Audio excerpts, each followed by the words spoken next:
बिस्मिल्लाहिर्रहमानिर्रहीम। अस्सलामु अलैकुम डियर स्टूडेंट्स। आज हम रियल एनालिसिस एमएससी बीएस और एटीपी स्टूडेंट्स के लिए सीक्वेंस के हवाले से कुछ डेफिनेशंस पढ़ने जा रहे हैं।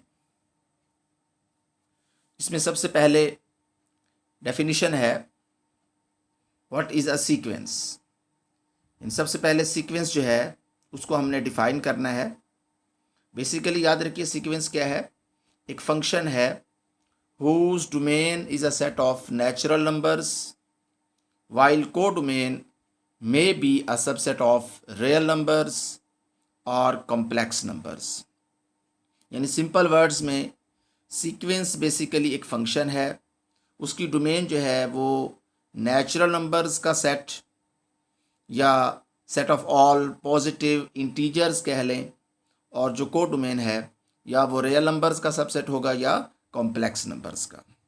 Sequences are denoted by the symbols pn sequence, zn और fn, where n belongs to n, mean जो n है ये नेचुरल नंबर होगा।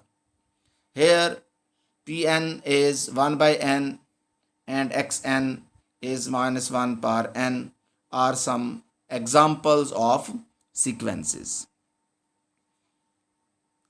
उसके बाद किसी भी सीक्वेंस को जब हम डिफाइन कर लेते हैं तो उसको फ़ौरन ही बाद जो अहम इंफॉर्मेशन है वो होती है उसकी रेंज। यानी किसी भी सीक्वेंस की जो रेंज है उससे हमें बहुत सारी इंफॉर्मेशंस मिलती हैं। तो पहले हम देखेंगे रेंज क्या है। Let xn be a sequence of numbers, then the set of all terms of the sequence x is known as its range। यानी जो सीक्वेंस है उसकी जो टर्म्स हैं उनको जब हम एक सेट की शक्ल में लिख देंगे, ज़ाहिर है सेट की डेफिनेशन जो है वो प्रॉपरली आपने पढ़ी हुई है, तो वो सेट उस सीक्वेंस की क्या कहलाता है, रेंज कहलाता है। अब देखिए फॉर एग्जांपल हमारे पास अगर इस सीक्वेंस को हम 1 by n को देखते हैं, इसकी टर्म्स जो हैं वैसे 1, 1 by 2, 1 by 3 and so on 1 by n है, लेकिन जब हम इसको सेट की शक्ल में लिख देंगे तो ये इसकी रेंज बन जाएगी। इसी तरह अगर हम इस सीक्वेंस की बात करें कि -1 रेज़ पावर n है, इसकी टर्म जो है बेसिकली क्या होंगी, -1 1 -1 1 -1 1 एंड सो ऑन। लेकिन जब हम उसको एक सेट की शक्ल में लिखेंगे तो सेट में सिर्फ और सिर्फ क्या आएगा, 1 और -1। तो ये जो रेंज है ये इस सीक्वेंस की है। तो इस तरह हम रेंज को डिफाइन करना चाहें तो हम इजीली कर सकते हैं। उसके बाद फौरन ही रियल और कॉम्प्लेक्स सीक्वेंस। किसी भी सीक्वेंस से हमें कैसे पता चलेगा कि ये सीक्वेंस ऑफ रियल नंबर्स है या सीक्वेंस ऑफ कॉम्प्लेक्स नंबर्स है। तो याद रखिए a sequence whose range is a subset of real numbers is called real sequence और सीक्वेंस ऑफ रियल नंबर्स। या यूँ कह लें हर वो सीक्वेंस जिसकी जो टर्म्स हैं वो रियल नंबर्स आपको मिलेंगे, तो ऐसे सीक्वेंस को हम क्या नाम देते हैं, real sequence. Similarly a sequence whose range is a subset of complex numbers is known as a complex sequence और सीक्वेंस ऑफ कॉम्प्लेक्स नंबर्स। यानी अगर कोई सीक्वेंस जिसमें कोई एक टर्म भी कॉम्प्लेक्स नंबर आ जाए, बाकी चाहे सारी रियल नंबर्स हों, तो ऐसी सीक्वेंस जो है उसको हम क्या नाम देते हैं, सीक्वेंस ऑफ कॉम्प्लेक्स नंबर्स। तो यहाँ जो है अयोटा रेज़ पावर n जो है, या आप इसको चेंज करके 2 अयोटा कर लें, 3 अयोटा कर लें, माइनस अयोटा की पावर n कर लें, इस तरह की आपको बहुत सारी और भी कॉम्प्लेक्स सीक्वेंसेस जो हैं उनकी एग्जाम्पल्स मिल जाएंगी। उसके बाद एक टर्म आती है कि सीक्वेंस जो है उसकी कन्वर्जेंस का क्या मतलब है। Why we call a convergent sequence. A sequence Pn in R is said to converge a real number P if for every epsilon greater than 0 there exists an integer k such that for all n greater than or equal to k that depends on epsilon such that Pn minus P whole mod is less than epsilon। यानी यहाँ से हम किसी भी sequence के converge होने के बारे में डिफाइन करेंगे। अब देखें इसका सिंपल मीनिंग क्या है कि जब इस सीक्वेंस की रकमें ख़ास नंबर के बाद पी के बहुत करीब करीब हो जाएं या पी के नेबरहुड में बिलोंग कर जाएं, तो वो पी जो है उस सीक्वेंस की क्या कहलाता है, लिमिट कहलाता है। और हम उस सीक्वेंस को कहते हैं कि वो पी को कन्वर्ज करती है। और सिंबल में हम कैसे लिखते हैं, limit n approaches to infinity p n is p, यानी ये जो पी है ये एक रियल नंबर है और इस सीक्वेंस पी एन की क्या है, ये लिमिट है।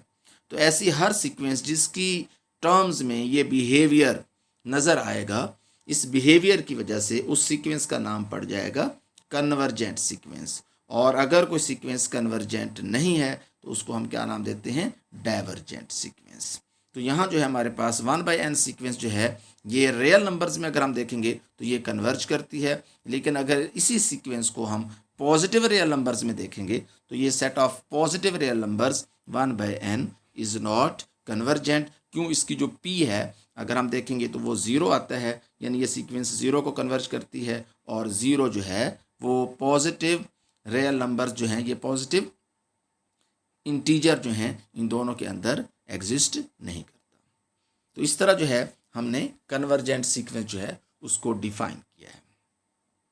इसी तरह bounded sequence, a sequence Pn of real numbers is said to be bounded if there exists a positive real number m such that Pn whole mod is less than or equal to m for all n belongs to n। यानी कोई भी sequence उसकी term जो हैं उसकी आपने क्या करनी है, अब्सोलूट वैल्यूज़ ले लेनी है। और उन अब्सोलूट वैल्यूज़ को आपने देखना है कि अगर वो सारी टर्म्स जो हैं वो किसी एक रियल नंबर m जिसको हम पॉजिटिव कहते हैं उससे क्या आ जाएं, लेस हों, या कोई एक टर्म उसके बराबर भी हो, तो वो नंबर जो है वो नंबर उस सीक्वेंस की क्या कहलाएगा, अगर आप देखेंगे तो वो बाउंड कहलाता है। यानी यहाँ आप यूँ कहेंगे कि वो सीक्वेंस जो है वो बाउंडेड है उस नंबर के लिहाज से। अब अगर हम एक एग्जांपल देखते हैं, ये -1 की पावर n या 1/n, तो ये दोनों सीक्वेंसेस जो हैं ये बाउंडेड हैं। अगर आप गौर से देखेंगे तो इस सीक्वेंस में हमारे पास जो वैल्यू आ जाएगी, यहाँ m को अगर हम फाइंड आउट करना चाहेंगे तो ये 1 आ जाएगा। यानी 1 जो है इसकी क्या होगी, यूँ कह लें सबसे बड़ी वैल्यू होगी अब्सोलूट नंबर्स में से। अब अगर कोई सीक्वेंस बाउंडेड नहीं है तो उसको हम क्या नाम देंगे, अनबाउंडेड।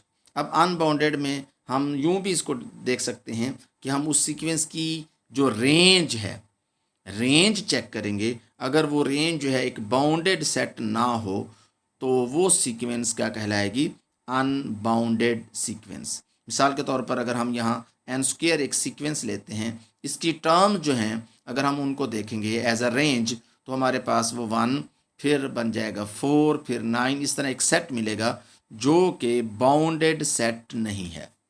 तो सीक्वेंस को अगर आपने चेक करना हो ये बाउंडेड है या अनबाउंडेड है तो उसकी जो रेंज है उसकी रेंज से भी आप गेस कर सकते हैं कि अगर उसकी रेंज एक बाउंडेड सबसेट होगा या बाउंडेड सेट होगा तो वो सीक्वेंस क्या होगी, बाउंडेड होगी, अदरवाइज वो अनबाउंडेड होगी।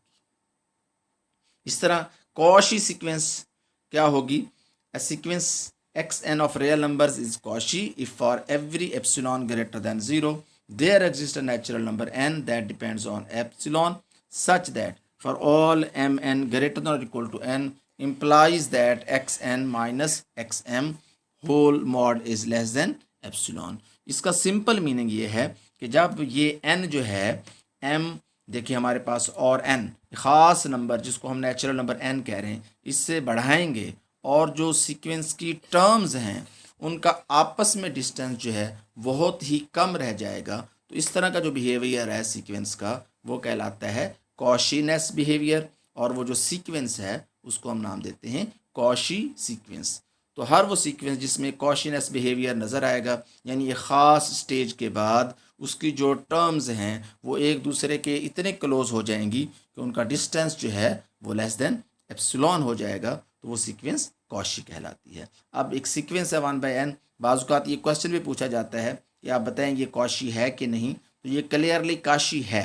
अगर हम इसको प्रूफ करना चाहते हैं तो हम इस पे हम ये रूल अप्लाई कर देंगे कि 1/n जो है उसको हम लेस देन एप्सिलॉन बाय 2 ले लेते हैं। इसी तरह 1/m जो है उसको भी हम एप्सिलॉन बाय 2 ले लेते हैं। और फिर हम क्या करेंगे, ख़ास नंबर जिसको हम कैपिटल M कह रहे हैं या n कह रहे हैं, उसके बाद इसकी टर्म्स जो हैं उनका डिस्टेंस हम चेक करेंगे 1/n माइनस 1/m। और उसके बाद चूँकि ये टर्म जो हैं ये हमारे पास पॉजिटिव हैं, मॉड ख़त्म हो जाएगा। उसके बाद इसकी वैल्यू जो है ये लेस देन और इक्वल टू प्रॉपर्टी मॉड की अप्लाई कर देंगे, तो ये less than epsilon bye 2 plus epsilon bye 2 इनको ऐड करेंगे तो एप्सिलॉन हो जाएगा। तो ये जो डेफिनेशन है बेसिकली ये कॉशी सीक्वेंस की यहाँ पे कंप्लीट हो जाएगी। इस तरह हम इस सीक्वेंस को क्या नाम देंगे, कॉशी सीक्वेंस। यानी बाउंडेड हमने पढ़ लिया, कॉशी पढ़ लिया, कन्वर्जेंट पढ़ लिया। इसी तरह हमारे पास मोनोटोनिकली इंक्रीजिंग सीक्वेंस क्या होगी, a sequence Sn of real numbers is said to be monotonically increasing if Sn is greater than or equal to Sn plus 1 for all n is equal to 1 to 3। यानी यूँ कह लें कि अब हम sequence की रकमों को अगर हम गौर से देखें और उसकी पहली टर्म जो है और दूसरी टर्म और तीसरी टर्म इस तरह हों कि टर्म जो हैं जैसे जैसे हम देखेंगे वो बढ़ती जा रही हैं और उनमें से कोई एक या दो टर्म जो हैं वो बार बार भी आ रही हैं, तो ऐसी सीक्वेंस जो है वो मोनोटोनिकली इंक्रीजिंग कहलाती है। और इसी इनइक्वालिटी को हम यूं भी लिख सकते हैं। तो ये एक टर्म जो है हमारे पास देखें Sn + 1 minus Sn is greater than और इक्वल टू 0। और इसमें 1 2 2 3 4 4 5 इस तरह की अगर आपको सीक्वेंस लेंगे तो ये मोनोटोनिकली इंक्रीजिंग कहलाएगी। इसी तरह मोनोटोनिकली डिक्रीजिंग सीक्वेंस क्या होगी, यही इनइक्वालिटी अगर आप रिवर्स कर देंगे यानी Sn + 1 लेस देन और equal to Sn for all n belongs to natural number, तो ये सीक्वेंस जो है ये मोनोटोनिकली डिक्रीजिंग सीक्वेंस हो जाएगी। और इसकी ये एग्जांपल जो है, जो हम मोनोटोनिकली इंक्रीजिंग सीक्वेंस लेते हैं अगर उसकी टर्म्स को हम हर एक को नेगेटिव से मल्टीप्लाई कर देंगे तो वही सीक्वेंस जो है वो हमारे पास क्या बन जाएगी, मोनोटोनिकली डिक्रीजिंग सीक्वेंस बन जाएगी। इस तरह आप और भी एग्जांपल्स ले सकते हैं।